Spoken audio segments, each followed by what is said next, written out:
Hello everyone, Mabu. Hi, hello. Hello, welcome to another episode of All Things K. an Anima podcast. And welcome.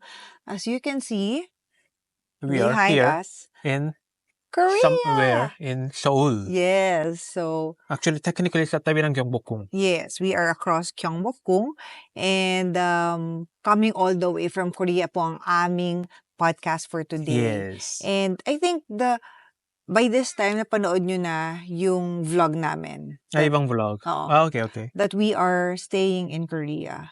Ang tanong, why are we here? Parang feeling ko parang walang ginagawa sa Philippines. So, Grabe dito siya. Hindi. We've actually maraming reasons why, but primarily, You're gonna find out step by step every week. yes. But primarily, of course, finally kasi nagawa na yung villa ni Mama. Ni Yes. Oma. Kasi dati, parang, it was lumang house. And it was only first floor lang. But now, magiging 1, 2, 3. First floor is parking. So, 2, 3, 4, 5. So, yung apat ang units. Yes. And then, syempre, it's just Oma living there. We wanted to, kumbaga, be with her. Samahan siya, Hindi, somehow. ikaw parang gusto mo stay in the Korea Well, kaya. yeah, that's also. Kasi pero di ba pag mag-isa lang yung tao sa bahay. Excuse mo na. Kasama niya si Kam Jang-il lang. Excuse mo si mami lang. Yes, but Feeling ko gusto mo dito sa Philippines kasi, sa Korea kasi. pero totoo naman talaga, like personally, it's been my dream to live in Korea. We're trying to make it happen. Kasi normally we are staying here 1 week or maximum 2 weeks. We come here for a week. For a week. But usually for travel, for but visiting. this time we are gonna be here for 1 month. Trial muna. Let's see if we would like it, we would enjoy it, or if it, syempre yung a lot of our business, kabuhayan, nasa Pilipinas pa rin. So, let's see. May mga hostings pa ako dun di ba? So, hindi natin iiwanan yan, of course. Siguro may hosting ka dito sa Korea. Saan? For Filipino community. Ay, alam mo, feeling ko pa nagstay ako dito. Ako talaga magiging. Cherish, sorry, agawan kita ng trabaho. We came here for that. And we're very happy naman na so far, wala pa kami 1 week dito. And ang ganda ng panahon ngayon. Yes, perfect. Actually, hindi sobrang mainit. Walang ulan. Baka hapon lang may ulan. But I think until next week, walang ulan. Ang ganda ng weather now. Perfect. Sobrang, I think this is the best. I think they can see it. Yes. I think it's the best weather in Korea. Another good weather in Korea would be like parang early October. Yes. So, October, November. Yan, autumn. Pero ngayon talaga parang, wow, sarap ng spring. Kaya naka-skirt lang ako, di ba? Naka-mini skirt Kaya lang nga, ako. mamaya mamaya siguro sabi mo, ang malamig. Tiis ganda lang. Malamig. But, so, when we came here to Korea, we just wanted to share our experiences kasi I'm sure a lot of people also wanna know, parang gusto ko rin magtumira dyan, parang gusto ko rin mag-exchange student, parang gusto ko rin OFW dyan. So, parang we are gonna give you mga tips how Tsaka to live in reality Korea. of living in Korea. So, unang-una sa lahat, before everything, from the airport. From the airport. Actually, pinaka-problem lagi is I passed the immigration like 30 seconds or 1 minute maximum. I text you, di ba? Tapos na ako, you are still in the pila. Yes, marami po tayong kalaban sa pila. Like, Kaya na nga. literally maraming kalaban. Pero okay lang, kasi Pilipina tayo, hindi tayo makikipag-anuhan dyan. Talaga naman. Pero wala kayo any problems. No problem. Any tips how to answer, how to pass the immigration Well, first and foremost, smoothly? medyo tricky siya kapag first timer nyo dito sa Korea, tapos mag-isa lang kayo. Kasi may mga nakikita talaga ako na, I think it happened to me, but kasi I went to Korea for the first time a long time ago. Hindi pa Kailan uso ba? 2009? Ilang taong ka na that time? 12? So minor ka pala. Minor. So, syempre, pag mag-isa ka lang, who are you with? Ganyan, tapos wala ka pang tatak na nag-Korea ka, hindi ka kasama sa tour. Medyo may chance na ma-question ka. And then marami ako nakita na parang napapa-office. Alam mo yung pupunta sa may immigration. You're gonna be caught. Hindi caught, you will be questioned lang. Parang, Sa specific area, oo, hindi oo. kayong sa aisle. So, pag nakita nila, parang, Ah. sino kasama mo? Anong ginagawa mo dito? Tapos, if they want to ask more questions, they will bring you to the kahit naman sa Bureau of Immigration sa Pilipinas, di ba, Ganun ganon? ba? Hindi ko alam eh. Oo. I've never experienced Pag in my kunyari may life. question, ako kasi, natanong ako nung yun nga, first time ko dito, hindi pa naman uso pumunta yung mga Pinoy dito nung time na yun di ba? Tagal na, 15 years ago or something, di ba? Okay. So, parang kailangan mo ng So, they have to prepare yung parang lahat ng mga itinerary, where to stay. booking ng, yung booking mo Okay. ng hotel, booking mo ng, basta lahat ng mga papeles mo, kailangan mong i-prepare. Kasi kahit naman hindi sa immigration dito, kahit sa Pilipinas, pwede ka ma-question eh. Saan? Sa Police Bureau station? of Immigration nga. Sa Bureau of Immigration nga dun sa airport. Ay, kasi, sorry ha, hindi ko alam eh. Oo, tapos Diba? yun. Yabang. So, yun yung mga importante. But, once naman na kaya very important din yung may kasama ka ibang tao. Okay. So, if it's a tour, walang problem talaga. Usually, wala talagang problem okay. yan. Lalo na kapag mga e-visa Kasi ka. siguro mga sila, normally they come here as a tourista. Oo. Walang problem talaga. Yes, You have a yes. hotel, Correct, you have a correct. kasama, you have a return ticket also. So, like, parang, I think it's not gonna be so problem. But my tip here is, from airport, going to your hotel, I think sometimes it's better to use the taxi. I think if they are more than 3 or 4, parang it's better use the taxi or service van. Because, mahal na. Alam mo yung limousine, if minimum price is 15,000 already. Like 600 pesos. 600 pesos. Tapos, Kung tatlo kayo, so 18, apat kayo, 1.8, it's already 2.4. 2.4 na. Tapos, you have so many luggage, ang mabigat, and then time consuming. Parang, and then yung darating ka dito para later than mga midnight, wala ka limousine. So, mga things, so it's better to take a taxi talaga. Kasi the day we arrived here, it was raining. And then, madaling araw. Tsaka hating gabi. gabi. So, Hating mga gabi. 1 a.m., mga 12 midnight. So, like, parang, sige na nga, let's just, book the taxi. So, Right. going home, wala ka problem. So, Yes. But may surcharge kapag kasi nung I went here nung November with another Filipina we came here for somehow work then. So nagtaxi kami like 12:30 or 1 a.m. from Incheon Airport to our hotel in Myeongdong. It was about 4,000. Okay. But if you 100,000 if you look for mga ibang parang pre-book ka na, nag-pre-book ka na. sa mga ibang platform, 'di ba? It's gonna be much cheaper. And then think about it, it's not so expensive compared to saving your time, energy, your effort. Just pay it and then enjoy your trip. Correct. So it's not sayang pera, guys. Sometimes you have to compromise which one is better. Yes. Para enjoying my moment or pera talaga. Yes. But of course, a lot of people will say, pera yan. A lot of people will say pera. But anyway, more things to talk about, again, about living here in Korea. But for now, tayo po muna ay magpahinga at take a break and listen to new songs from your favorite Korean artists. We just moved the place. Yes, we just... Para we can show you para more dynamic background. Correct.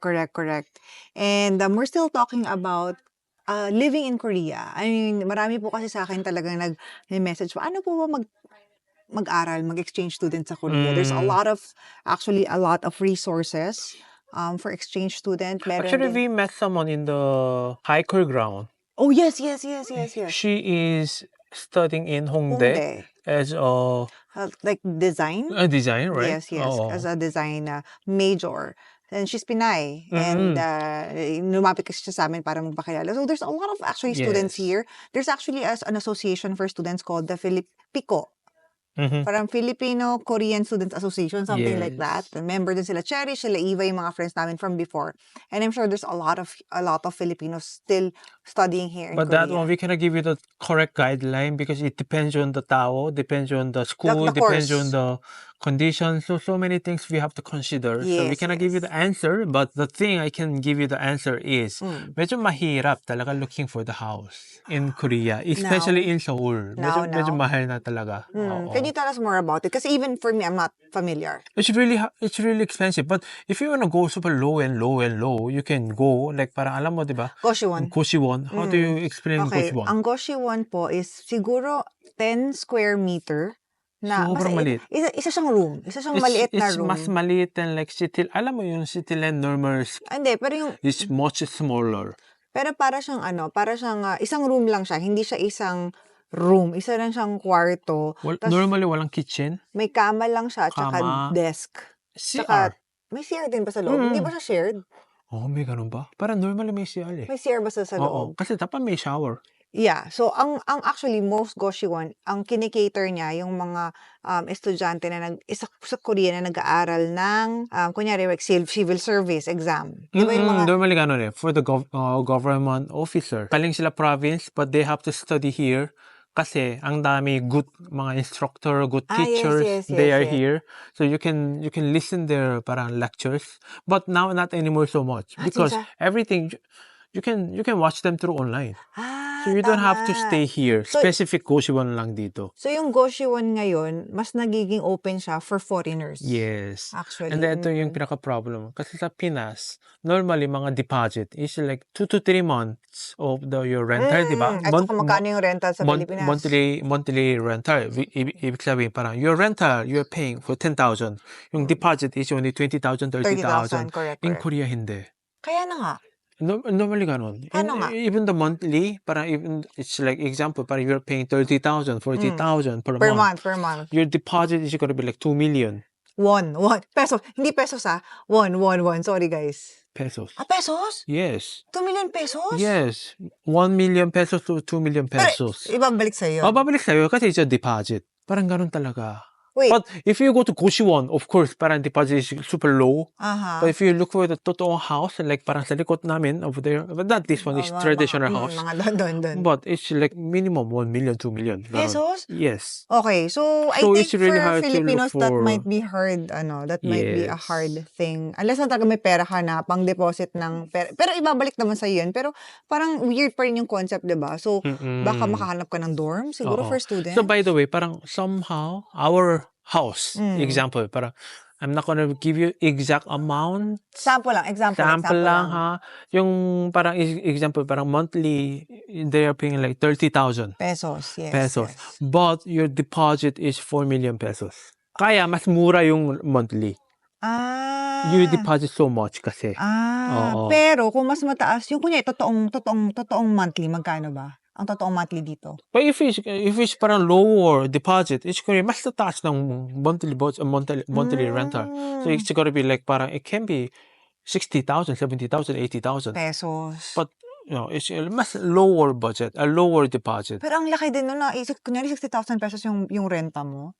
Mahal yun. So, guys, kailangan nyo isipin kung parang, worth it ba? Kasi kung kikita ka kikita ka dito ng work, sabi mo ng 100,000.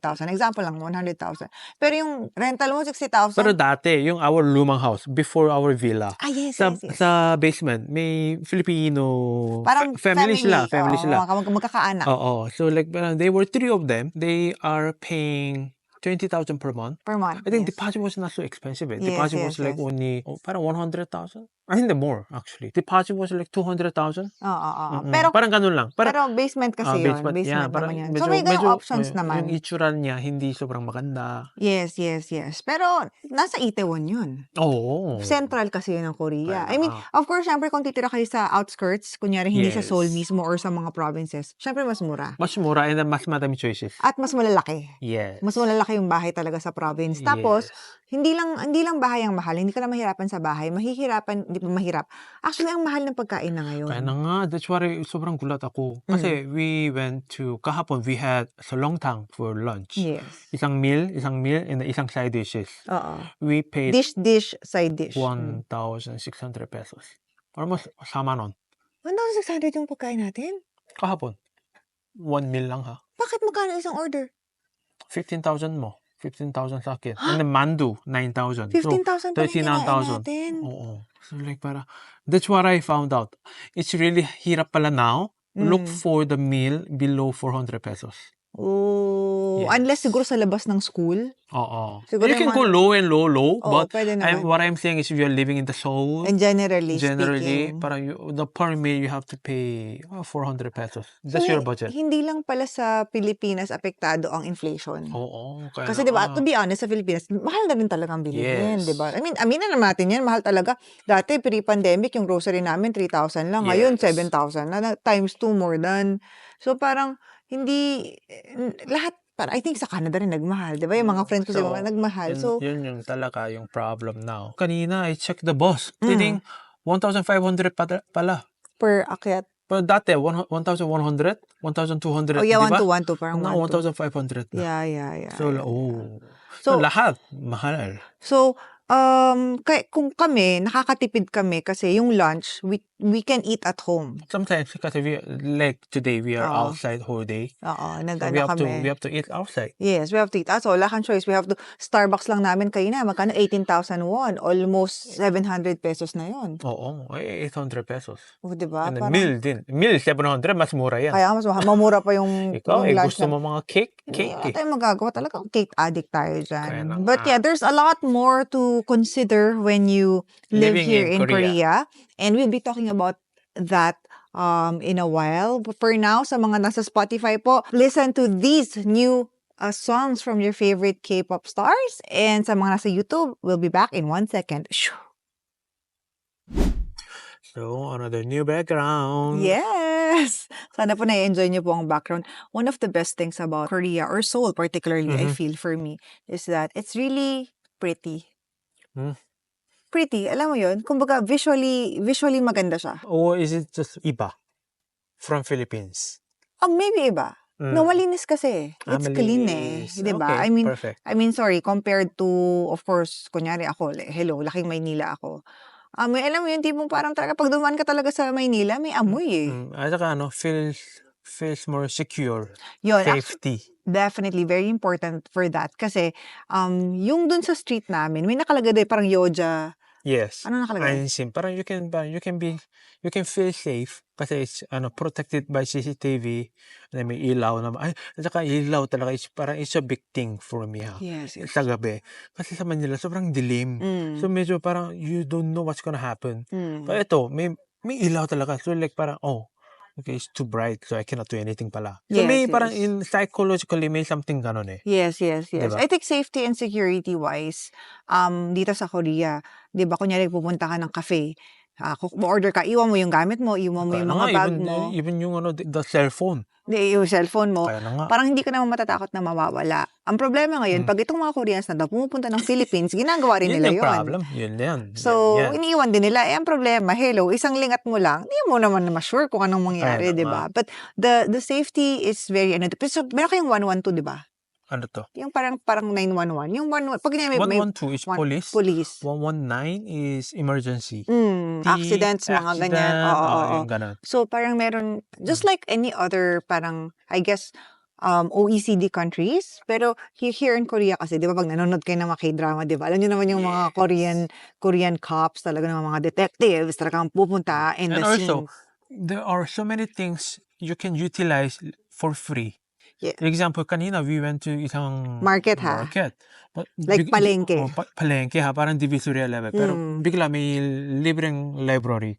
So, Hindi lang, library, daycare, tsaka cafe. So, like parang, Sa gitna air condition to. But if you want, you don't have to spend anything. Kasi meron sila saksakan. Yes, diba? yes, I mean, yes. parang so you can stay there, study what you want. You can read the book. Right, you can, maybe the cafe. You have to buy the coffee. Yes. But it's a minimal cost if you think about it. Yes. And then if you go to like ibang cafe here, there are so many murang coffee now. Kasi yung, di ba, yung I bought isang coffee, sobrang malaki ganun, is 120 lang. 120 pesos, And the correct. pinakamura you can get is mga 60 pesos. But the coffee tastes really good. Yun yung, I don't know how the Koreans feel about their like social security or whatever, but as a Filipino kasi, that's what I feel na advantage ng rich country, I guess. Like, Yeah. na parang, I feel like merong balik yung government sa inyo. For example, yun na nga, kunyari, manganganak ka. I think we talked about it before sa isa naming podcast a long time ago. Pag kunyari, you give birth, you are, may bigay. Yeah, maybe guy from city, maybe guy from barangay, maybe guy from hospital. So it depends on where you have anak. Yes. So depends on the lugar. they have different parang freebies. Yes, yes. And Kasi actually, they promote to have more babies eh. So correct, parang correct. they even give you the money. Sometimes Talaga they give ba? you the tuition fee. So like so many things you can Avail. Yes, yes, But it's yes. like, of course, example, para if you go to Sweden, they're paying like tax like 50% of their salary, Sa, di ba? sa Korea. It depends on your work. But example like Sweden or Germany, you don't have to worry about hospitality, anything, di ba? It's not like that. But I feel like parang Korea is really, I mean, compared to Philippines, Of course, it's of course. really So since parang of course our audience are Filipinos, it's diba? really parang I feel protected. That's how I feel Here, by no? government, by country. Oh, sana Oh, all. ululululululu. But hello, that's why we are Kaya na nga. here. Saka also, I realized, ang daming libre ng Wi-Fi recently. Even the subway, bus, in China airport, like parang, you can have with no data somehow. But every pedestrian may Wi-Fi din sila. So even the cafe, if you look for the IP time, that's the older router in Korea, everyone is using it. So you can sometimes walang password, so you can pasok. And the thing kasi guys, before mga early 2010s, mga let's say mga 2011, 2012, ganyan, merong misconception na may internet sa buong Korea. And I would always say na it's a misconception. That's not true. Kasi talagang pag naglalakad ka, wala naman. Pero ngayon, like sabi mo ng ilang years, 13 years later, times have changed. And Totoo. Kasi even the bus stop, meron sila booth. May upuan, may aircon, may libreng Wi-Fi, and then may signage, LED, and then your boss. Example, you're waiting for the bus 421. It's coming within 3 minutes. right. So may parang timetable. And actually, they're a lot more, I feel like they're a lot more welcoming to tourists now. Yes, Especially I nung think so. pumutok talaga yung Hallyu, like mga BTS, Blackpink, di ba? Yung mga K-dramas. When they, I guess, Korea realized, we need to, itong fans ng Korean Wave, we need to invite them to come here. So, they're a lot more welcoming to Yes. foreigners. But we haven't been to like tourist spot yet because it has been only 4 days, 3 Since days we've been lang here, yeah. in Korea. But we're gonna check ibang tourist spot. Yes, yes. So buhay pa yan. Buhay Yes. pa Myeongdong. Buhay pa N Tower. Well, I was here last 2 months ago. Buhay pa naman siya. Oh, mga 3 months ago, I was here. Buhay pa naman. So, I think, nagiging dumadami lang siya kasi nga mas dumadami yung demand ng mga international, what to call this, international people. But yeah, so if you guys want to come here to live, living here and then coming here as a tourist is different, totally different different. stories talaga. Yes, I think yes. not only Korea, ibang bansa din. Parang Right. living in the Philippines and going to Philippines as a tourista, Boracay, Bohol, Manila, Cebu, it's different stories, but there are pros and cons. Yes, of definitely course. pros and cons, but you really You have to check. prepare much more if you want to live here. Yes. And I'm not so sure if I've prepared enough. Kaya But nga. thankfully, I have family kasi. Saka may bahay ka eh. Yun naman ang You have to pay me advantage. for a night. I'm paying you with Even love. the meal, pay me. I'm paying you with Kulang, love. sobrang kulang. Parang 0.1% lang. But yun ang advantage ko. Kaya I can do that. Kaya medyo malakas ang loob kong magstay dito, tumira dito, or manirahan dito. Kasi meron pamilyang mag-ano sa akin. Pero kung, alam mo yun, sasabak ka lang, konting dasal pa. Alam mo yun, konting laban Lenny pa.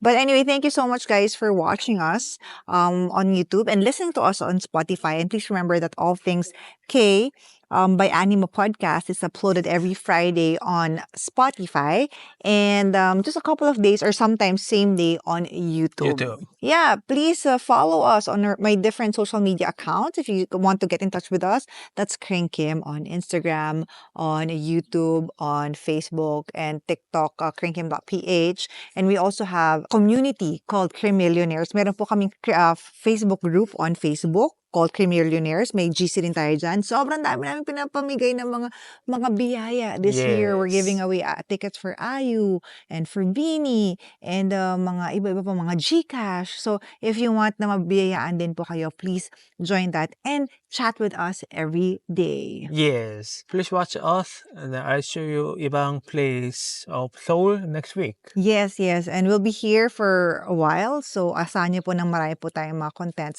all the way from from Korea. And with that, we'll leave you with 2 more songs from our favorite K-pop groups and artists.